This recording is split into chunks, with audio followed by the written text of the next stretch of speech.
Somewhere in the country, today, someone is going to have an operation, and they are going to wake up in the middle of it. Not afterwards, during, while the surgery is still happening. And the surgery is not going to stop. It's called accidental awareness, and the largest study ever done on it, a national audit across every hospital in the UK and Ireland, found it happens in roughly 1 in every 19,000 general anaesthetics. Rare. But here's the part that study also found, and it's the part almost nobody expects. For most of these people, waking up was not the frightening part. I've spent 10 years in operating theatres in a UK children's hospital. Here's what actually happens. So let's do this properly. You're on the table. The anaesthetic is running, and your eyes open. What actually happens next, and why almost none of it works the way you'd imagine?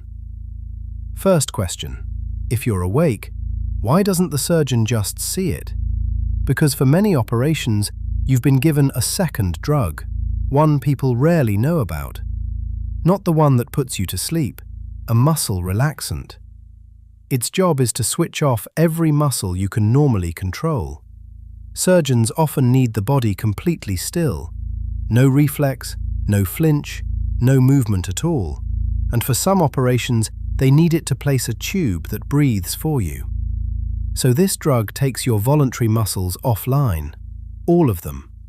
Which means if you did wake up, the one thing that would normally give you away, moving, is the one thing you cannot do.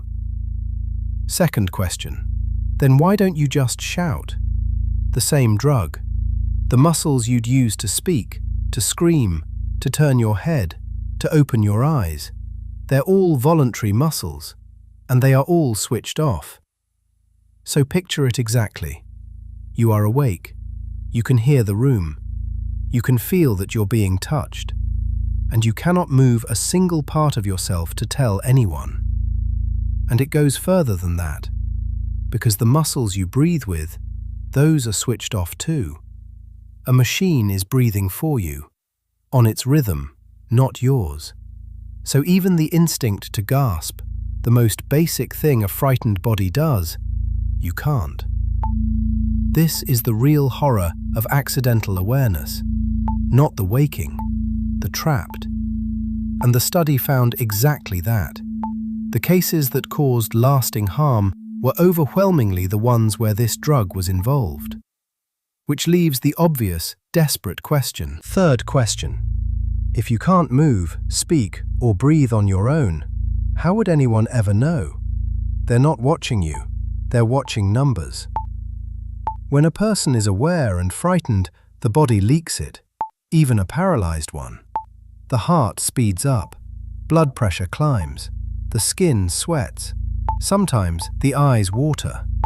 The anaesthetist is reading those signs the entire time, watching for exactly this. So there's your reassurance. Except, those same signs can be caused by a dozen ordinary things during surgery. And other drugs given during an operation can flatten them, steady the heart rate, hold the blood pressure down. The very signals they'd be relying on. The numbers are a clue. They were never a certainty. Fourth question. So is there any way at all, for the patient themselves to signal? There is one, and it's ingenious. Before the muscle relaxant is given, a blood pressure cuff is tightened around the upper arm and inflated, hard. It seals that arm off from the bloodstream. The relaxant reaches the whole body, but not the hand beyond that cuff. So one hand stays awake, and if the patient surfaces, they can move it, they can answer. It's called the isolated forearm technique. And here's the catch. It's mostly used in research, not routine surgery.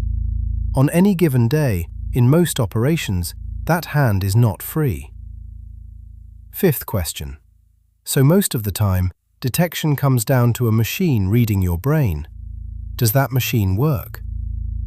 These monitors exist. They read your brain waves through pads on the forehead and turn them into a single number, a rough estimate of how deep under you are. too high, and you may be lighter than intended. So why isn't accidental awareness simply solved? Because at the time of that national study, these monitors were sitting available in most hospitals and were being used routinely by fewer than one anaesthetist in 50. The technology to catch it existed. It mostly wasn't switched on. Which finally raises the question you've probably been waiting for. Sixth question. Who does this actually happen to? The study mapped it precisely.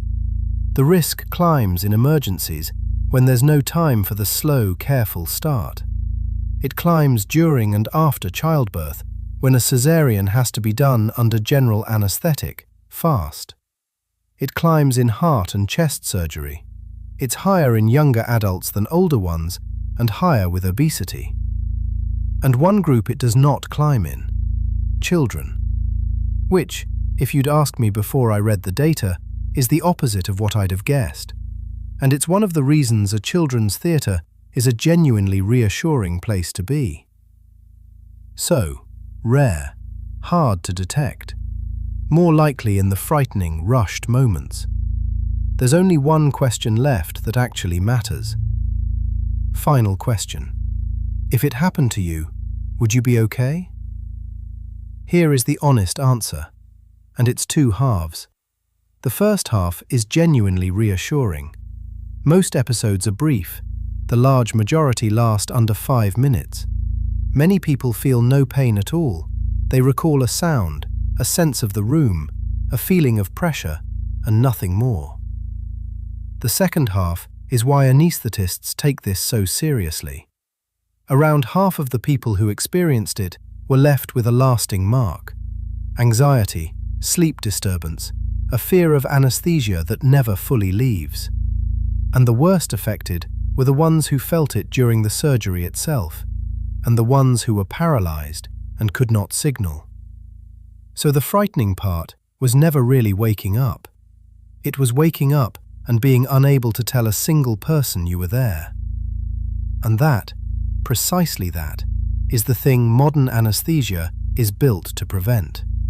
The reason we can even give you a number like 1 in 19,000 is that the profession went looking for this.